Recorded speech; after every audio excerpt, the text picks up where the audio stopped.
ఓవైపు జోరుగా వర్షం కురుస్తుండగా లండన్లోని ప్రధాని అధికారి నివాసం వద్ద సంచలనం.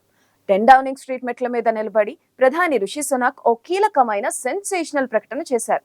ఆల్ ఆఫ్ సడన్ చేసిన ఆ ప్రకటనను అక్కడ విలేకరులు కూడా ఊహించలేదు. పైనుంచి చినుకులు మీద పడుతుండగానే బుధవారం బ్రిటన్ ప్రధాని రిషి సునాక్ సార్వత్రిక ఎన్నికల గురించి ప్రకటన చేశారు. అప్పటిదాకా సార్వత్రిక ఎన్నికల తేదీపై వస్తున్న ఊహాగానాలకు ప్రధానమంత్రి రిషి సునాక్ తెరదించారు. జూలై 4న వాటిని నిర్వహించనున్నట్లు బుధవారం ప్రకటించారు. తదనుగుణంగా త్వరలోనే పార్లమెంట్ను రద్దు చేయనున్నట్లు తెలిపారు. బ్రిటన్ ప్రజలు తమ భవిష్యత్తు ఎలా ఉండాలో ఎంచుకునే సమయం వచ్చిందని ఆయన అన్నారు. ఆర్థిక మంత్రిగా ప్రధానమంత్రిగా తన హయాంలో సాధించిన విజయాలను ప్రజలకు గుర్తు చేశారు. దేశ ప్రజల రక్షణ కోసం శక్తి వంచన లేకుండా కృషి చేశానని, ఇకపై మరోసారి అవకాశం వస్తే చేస్తానంటూ హామీ ఇచ్చారు.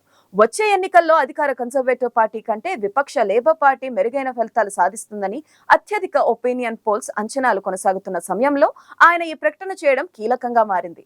ఇది ఒక రకంగా సునాక్ సాహసోపేత ప్రకటనగానే చెబుతున్నారు పరిశీలకులు. అయితే జూలై 4వ తేదీన ఎన్నికలు జరపాలన్న నిర్ణయం మాత్రం బ్రిటన్ ప్రజలకు ఆశ్చర్యం కలిగించింది.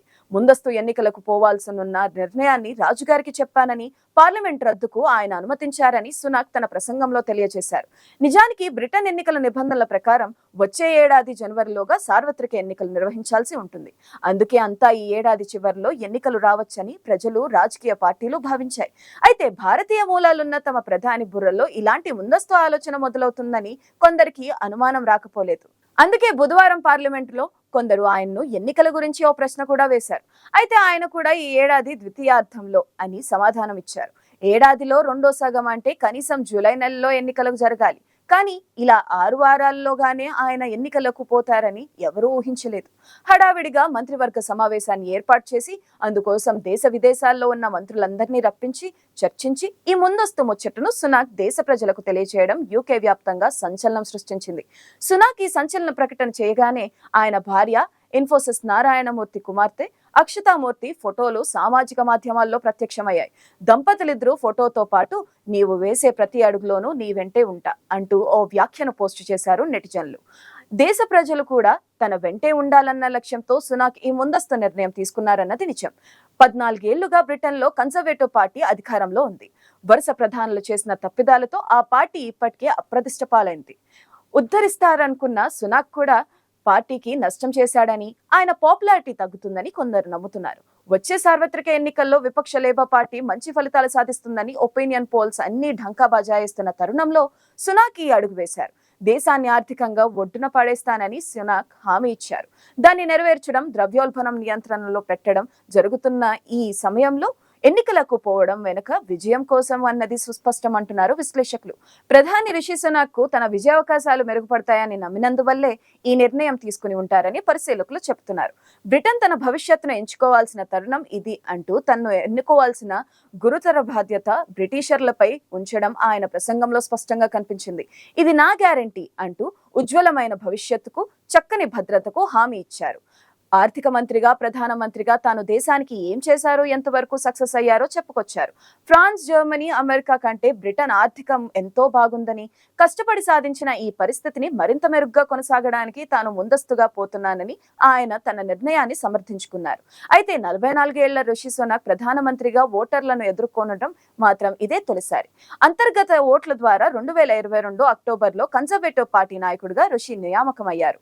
2016లో బ్రెగ్జిట్ రెఫరెండం తరువాత ఇది జరగబోయే 3వ సాధారణ ఎన్నికలు కాగా, మరోవైపు 14 ఏళ్ల అధికారంలో ఉన్న తర్వాత ప్రతిపక్ష లేబర్ పార్టీ చేతిలో కన్సర్వేటివ్లు ఓడిపోతారని ప్రీ పోల్ సర్వేలు తెలుపుతున్నాయి. బ్రిటన్ పార్లమెంట్ రద్దు కంటే ముందే తాము ఎన్నికలకు సిద్ధంగా ఉన్నామని ఈ సందర్భంగా లేబర్ పార్టీ ఓ ప్రకటనలో వెల్లడించింది. 2022 అక్టోబర్ నెలలో తన 42 ఏళ్ల వయసుకే సునాక్ బ్రిటన్ ప్రధాని అయ్యారు. 2010లో టోరీలు అధికారంలోకి వచ్చాక ఈయన 5వ ప్రధానిగా ఉన్నారు. ఈ 14 ఏళ్ల కాలంలో టోరీల ఏలుబడిలో డేవిడ్ కామెరూన్ తీసుకున్న కీలకమైన బ్రెగ్జిట్ నిర్ణయం సహా చాలా సమస్యలను, వివాదాలను దేశం ఎదుర్కొంది. యూరోపియన్ యూనియన్ నుంచి వేరుపడే ఆ సుదీర్ఘ ప్రక్రియ థెరెసా మే వంటి నాయకులను రాజకీయంగా బలి తీసుకుంది. బోరిస్ జాన్సన్ సంగతి చెప్పనే అక్కర్లేదు. బ్రెగ్జిట్ ను ఒక కొలిక్కి తీసుకువచ్చినప్పటికీ కోవిడ్ నిబంధనలు ఉల్లంఘించి లిక్కర్ పార్టీలు చేసుకుని ఆయన అప్రతిష్ట పాలయ్యారు. గద్దె దిగడానికి ససేమేరా ఒప్పుకోకపోవడంతో పార్టీ పరువు పోయింది. అంతేకాదు, తనపై తిరుగుబాటు చేసిన సునాక్ ను ప్రధానిగా ఎన్నుకోవద్దని టోరీలను జాన్సన్ ఒత్తిడి చేయడంతో మహిళా అభ్యర్థి లెజ్ట్రస్ రంగప్రవేశం చేసినప్పటికీ ఇల్లు చక్కదిద్దడం చేతకాక తాను కూడా కొద్ది రోజుల్లోనే తప్పుకోవాల్సి వచ్చింది. చివరకు అన్యథా శరణం నాస్తి అన్నట్టుగా బరిలో ఎవ్వరూ నిలవకుండా అధికార పక్ష ఎంపీలంతా భారత సంతతికి చెందిన రిషి సునాక్కే పగ్గాలు అప్పగించారు. ప్రపంచంలో 6వ పెద్ద ఆర్థిక వ్యవస్థ కలిగిన బ్రిటన్ దేశం కూడా ముందస్తుగా తమ పార్లమెంట్ ని సడన్ గా రద్దు చేసి ఎన్నికలకి పోతుంది. 650 మంది సభ్యులు ఉండే యూకే పార్లమెంట్ లో మ్యాజిక్ ఫిగర్ 325 సీట్లు వచ్చిన పార్టీకి చెందిన అభ్యర్థి ప్రధాని పదవి చేపట్టవచ్చు. ముఖ్యంగా యూకేలో కన్జర్వేటివ్ పార్టీ, లేబర్ పార్టీ సహా మరో 2 చిన్న పార్టీలు పోటీలో ఉంటాయి. కోవిడ్ తర్వాత అతలాకుతలమైన దేశాల్లో బ్రిటన్ కూడా ఒకటి.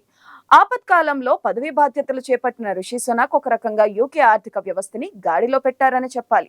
భారత సంతతికి చెందిన సునాక్ పట్ల రేసిజం మరొకటి, కానీ స్వదేశంలో ఆయనపై వ్యతిరేకత ఉంది. అధిక ధరలను తగ్గించడంలో సునాక్ విఫలమయ్యారని ఆరోపణలున్నాయి. నిజానికి యూకేలోనే కాదు, ప్రపంచ వ్యాప్తంగా ప్రతి చోట ధరలు పెరిగాయి, వడ్డీ రేట్లు కూడా పెరిగాయి, భూముల ధరలు పెరిగాయి, దాంతో పాటే నిరుద్యోగుల సంఖ్య కూడా పెరిగింది. కానీ రిషి 2 ఏళ్ల పాలనలో యూకే ద్రవ్యోల్బణం అదుపులోకి వచ్చింది. ఈ మధ్య వడ్డీ రేట్లు కూడా తగ్గించారు. మొత్తంగా 6.8 కోట్ల జనాభా ఉన్న ఆ దేశంలో ప్రధాన సమస్యల విషయానికి వస్తే అస్థిరమైన ఆర్థిక వ్యవస్థ, ఇమిగ్రేషన్, అక్రమ వలసలు, హెల్త్ కేర్, పర్యావరణం లాంటివి దేశాన్ని పట్టి పీడిస్తున్నాయి. పార్లమెంట్ ని రద్దు చేయడం ఒక్క నెలలోపే ప్రచారం మరియు ఎన్నికలు జరగబోతుండడం మాత్రం ఎవరూ ఊహించని పరిణామంగానే ఉండబోతుంది. దీంతో ఒక్కసారిగా ప్రపంచవ్యాప్తంగా ఈ ఎన్నికల పట్ల ఆసక్తి నెలకొంది అనడంలో సందేహం లేదు. ప్రస్తుతం అధికారంలో ఉన్న కన్జర్వేటివ్ పార్టీ మళ్లీ అధికారంలోకి వస్తుందా, లేక స్టార్మర్ నాయకత్వంలో లేబర్ పార్టీ అధికారంలోకి వస్తుందా అన్నది ఆసక్తికరంగా మారింది. వర్షం వల్ల సునాక్ చెబుతున్నది చాలా మందికి సరిగ్గా వినపడలేదు. దీనికి తోడు ఆయన మాట్లాడుతున్నంతసేపు అధికారిక నివాసానికి కొంత దూరంలో నిరసనకారులు లౌడ్ స్పీకర్లలో 1977 నాటి విపక్ష లేబర్ పార్టీ విజయ గీతకతో వినిపిస్తూనే ఉన్నారు.